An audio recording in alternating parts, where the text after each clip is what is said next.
Hello friends, मैं संदीप कुमार दुबे आप लोगों के लिए कक्षा 12 अध्याय 2 पुष्पीय पौधों में लैंगिक जनन के बारे में आज अध्ययन करेंगे। इसके पहले हम लोग पहला अध्याय 3 पार्ट में जीवों का जनन हमने अध्ययन किया।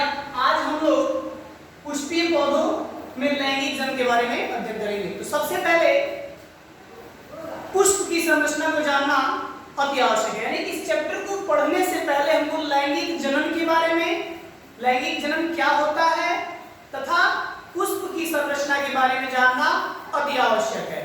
आइए बारी बारी हम अध्ययन करेंगे। लैंगिक जनन, लैंगिक जनन होता क्या है? जब कोई नर युग्मक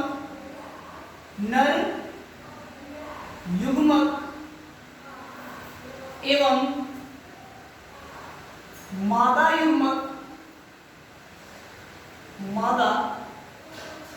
युग्मक का संलयन होता है तो जाइगोट का निर्माण होता है। जाइगोट यानी युग्मनज बनता है और उस युग्मनज से भ्रूण का निर्माण होता है,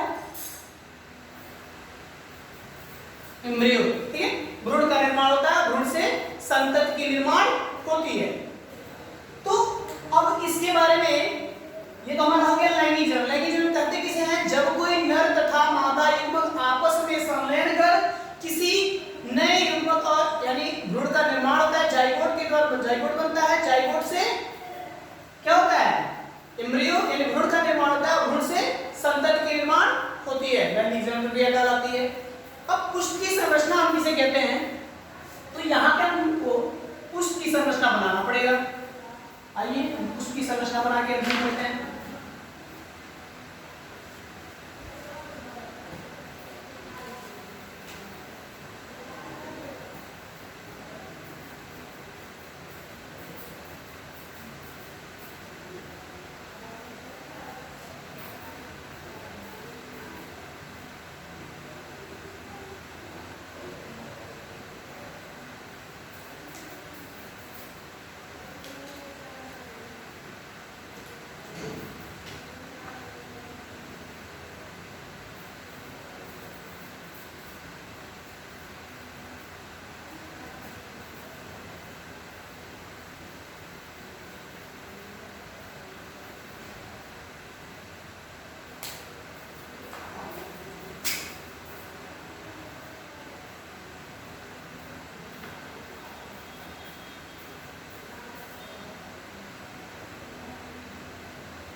ठीक है, ये हमारा एक आवृतबीजी पौधे का पुष्प होता है जिसे अब इसका नामांकन सबसे पहले हम कर लें। इसको हम कहते हैं पुष्पासन। पुष्पासन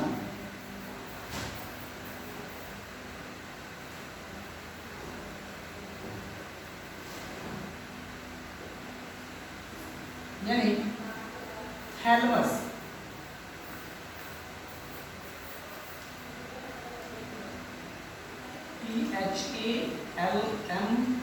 THALMUS, थैलमस। ठीक है, इसको हम कहते हैं बाह्यदल। बाह्यदल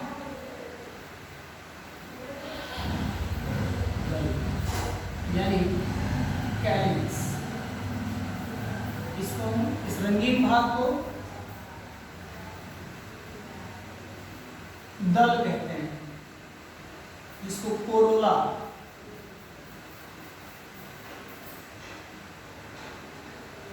इसको उमंग, एंड्रोसियम,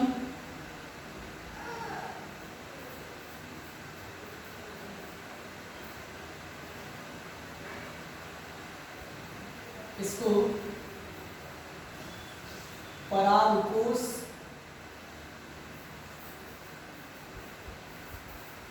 इसको एंथर कहते हैं,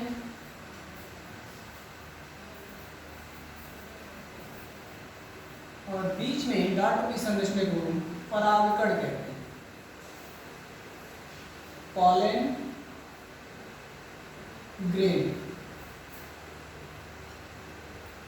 ठीक है, इसको हम फिलामेंट कहते हैं, जिसको पूतंतु कहा जाता है।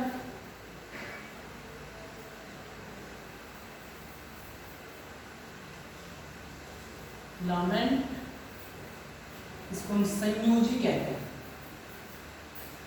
योजी भी कहा जा सकता है, कनेक्टिव।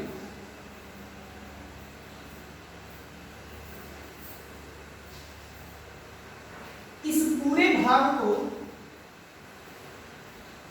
हम पुष्प का नर भाग कहते हैं। नर भाग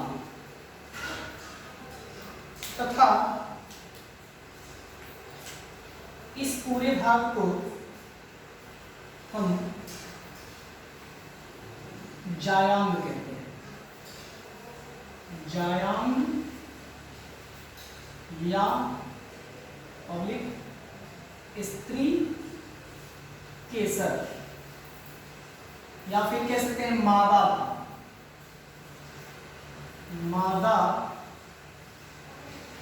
भाग।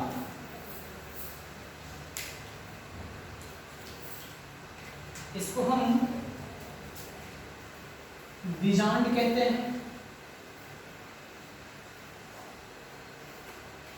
जिसको ओव्यूल, इसको हम अंडाशय कहते हैं, ओवरी,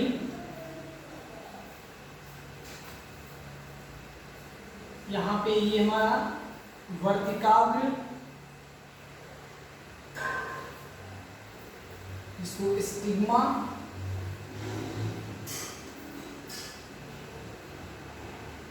ये हमारा होता है वर्तिका, जिसको हम स्टाइल कहते हैं,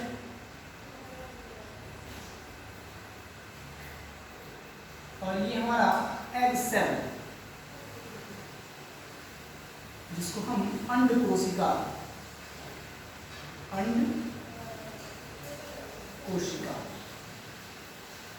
ठीक है।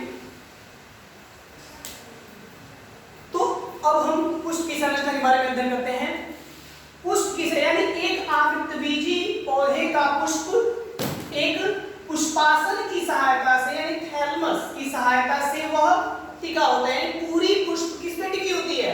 पुष्पासन पे टिकी होती है, तथा उससे पतली हरे रूपी पत्तियां, पतली हरे रूपी पत्तियां निकली होती हैं, जिसे हम बाह्यदल कहते हैं। ठीक है, एक को कहते हैं बाह्यदल कैलिक्स, तथा पूरे को बहुत सारी गुच्छे के रूप में होती है चारों तरफ, तो हम बाह्यदल कुंज इसको कहते हैं, जो चारों तरफ पाई जाती है। बहुत सारी संख्या बाह्य दल पुंज कहते हैं, जबकि एक पत्ती को हम बाह्य दल के नाम से जानते हैं।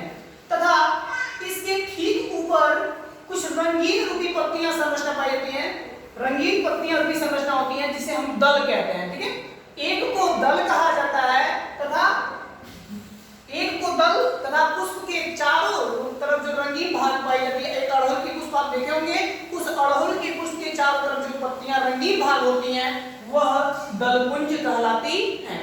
एक को बताया हमने दल कहलाती हैं, जबकि पूरे चारों तरफ जो पाई जाती है वह दलपुंज कहलाती हैं। ठीक है, तथा इसके ठीक पुष्पासन के पास से एक धागे रूपी संरचना निकली हुई होती है जिसे हम पूतंतु के नाम से जानते हैं। इस पूतंतु के ऊपर एक थैली रूपी संरचना पाई जाती है जिसे हम पुमंग के नाम से जानते हैं। इस पुमंग के अंदर एक अन्य थैली रूपी संरचना पाई जाती है जिसे हम परागकोश के नाम से जानते हैं, एंथर कहते हैं। इन परागकोशों में ही क्या होता है, पराग कणों का निर्माण होता है, यानी इसी में नर युग्मक का निर्माण होता है और यही नर युग्मक परिपक्व होके कहां पहुंचती हैं, वर्तिकाग्र पे। ठीक है, यानी एक बल्ब रूपी संरचना होती है बीच में, जिसे हम लोग क्या कहते हैं, सबसे ऊपरी भाग को, यानी बल्ब के ऊपरी भाग को वर्तिकाग्र के नाम से जानते हैं। ठीक है, और इसी वर्तिकाग्र पे यह ग्रेन यानी पॉलन ग्रेन क्या होती है, मैच्योर होके यहाँ पे आती हैं और जैसे ही ये परिपक्व होती हैं वह क्या होती है, परिपक्व होने के बाद इनका फर्टिलाइजेशन होता है पॉलन ट्यूब की सहायता से, यहाँ अंदर अंडाशय में पहुंचती हैं, निषेचन होता है और निषेचन के उपरांत जाइगोट बनता है, जाइगोट से एम्ब्रियो और एम्ब्रियो से भ्रूण से क्या होता है, संतति यानी नए पुष्प की फॉर्मेशन होती है।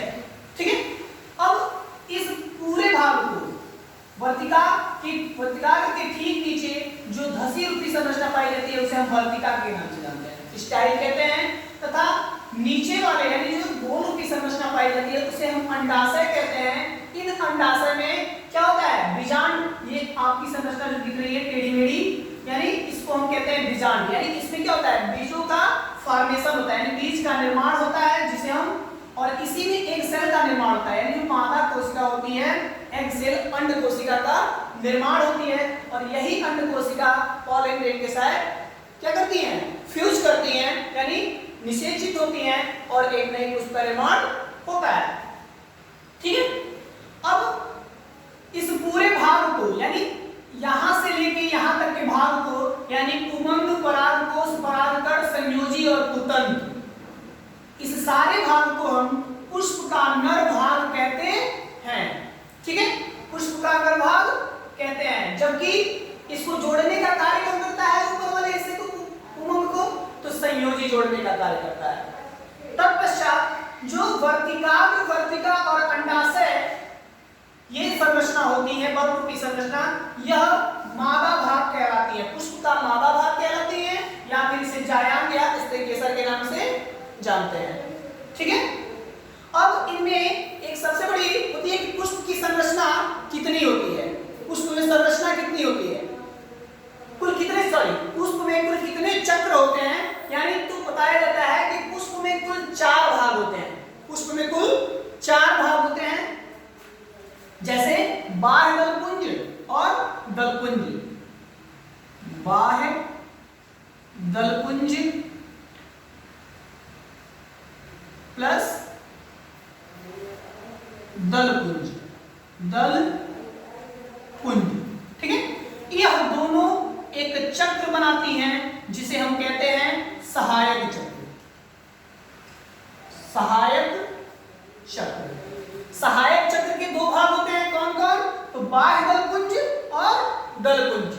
ठीक है, या दोनों मिलकर एक चक्र बनाती हैं, क्या कहलाती है, सहायक चक्र। 2 भाग होती हैं, बाह्य दलपुंज और दलपुंज, ये सहायक चक्र होती हैं, यानी ये क्या करती है, तो पुष्प को टिकाने में यानी पुष्प को धारण करने में सहायता प्रदान करती हैं। जबकि जायांग यानी यहां पे मैं लिख दे रहा हूं जगह ना होने के कारण, जायांग प्लस पुमंग, पुमंग यानी स्त्री केसर और पुमंग दोनों को हम एक नए चक्र का नाम देते हैं जिसे हम कहते हैं आवश्यक चक्र। आवश्यक चक्र या फिर इसको मादा चक्र के नाम से भी जानते हैं। आवश्यक चक्र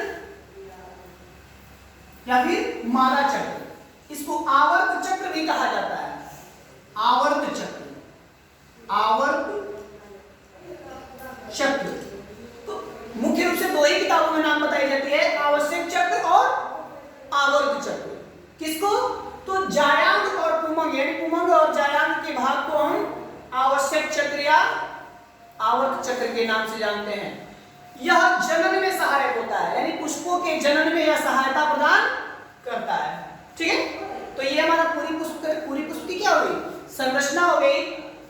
हमने आपको बताया कि क्या होता है, यह एक आवृतबीजी पुष्प है जो एक पुष्पासन यानी थैलमस की सहायता से टिकी होती है। एक हरी रूपी पत्ती रूपी संरचना पाई जाती है जिसे हम बाह्यदल के नाम से जानते हैं, तथा ठीक उसके ऊपर रंगीन रूपी पत्ती रूपी संरचना पाई जाती है जिसे हम दल के नाम से जानते हैं, यानी कोरोला के नाम से जानते हैं। तथा इससे पुष्पासन से एक पतली धागे रूपी संरचना निकली हुई होती है। एक पतली धागे रूपी संरचना निकली होती है, उसे हम किसके नाम से जानते हैं?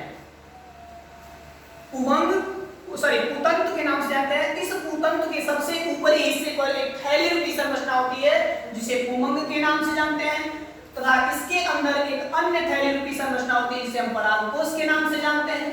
इन्हीं परागकोशों में परागकणों का निर्माण होता है। ठीक है, इन दोनों को जोड़ने का कार्य, इस थैली रूपी संरचना को जोड़ने का कार्य कौन करता है? तो संयोजी का कार्य जोड़ने का होता है। जबकि इस टोटल भाग में, इस पूरे भाग को हम पुष्प का नर भाग कहते हैं। तथा एक बीच में एक बल्ब रूपी संरचना होती है जिसे हम क्या कहते हैं? सबसे ऊपरी भाग को, बल्ब के ऊपरी भाग को हम वर्तिकाग्र के नाम से, तथा बीच वाले हिस्से को हम वर्तिका, तथा सबसे निचले हिस्से को यानी गोल रूपी संरचना को हम अंडाशय के नाम से, ओवरी के नाम से जानते हैं। इन अंडाशय में क्या होता है? बीजांड का निर्माण होता है, और इन बीजांड में ही बीजों का ही यानी अंडकोशिका का निर्माण होता है। यही अंडकोशिका क्या होती है? जब पुमंग मैच्योर होता है, परिपक्व होने के बाद रप्चर्ड होता है यानी टूटती है, तो टूटने के उपरांत यहाँ तक पहुंचती है, यानी किसकी सहारे? तो वर्तिकाग्र पे आती है और पॉलन ट्यूब यानी पराग नली की सहायता से वो कहां पहुंचती है? अंडाशय में पहुंचती है। यहाँ पे निषेचन होता है, और निषेचन के उपरांत एक नई जाइगोट बनता है। जाइगोट से एम्ब्रियो और एम्ब्रियो से संतति निर्माण होती है। इस पूरे पुष्प में कुल 4 चक्र पाए जाते हैं जिसे हम 4 चक्र के 4 भाग पाए जाते हैं जिसे हम बाह्यदल पुंज, दलपुंज और जायांग और पुमंग के नाम से जानते हैं। यह 4 भाग हो गए, चक्र के कुल 4 भाग हो गए, तथा इसको 2 रूपों में, 2 भागों में वर्गीकृत किया जाता है जिसे हम बाह्यदल पुंज और दलपुंज को सहायक चक्र के नाम से जानते हैं, तथा पुमंग और जायांग को हम आवर्त चक्र या आवश्यक चक्र के नाम से जानते हैं। ठीक है, अब इसके अगले पार्ट में मैं आपको बताऊंगा कि पुमंग में परागकणों का निर्माण कैसे होता है, तथा अंडाशय में बीजांड का निर्माण कैसे होता है। ठीक है, तो आप इस पूरे पुष्प की संरचना को स्क्रीनशॉट ले लीजिएगा, स्क्रीनशॉट लेके अच्छे से समझ लीजिएगा। अगर नहीं समझ में आया तो एक बार पुनः आप हमसे कांटेक्ट करके पूछ सकते हैं। ठीक है, धन्यवाद।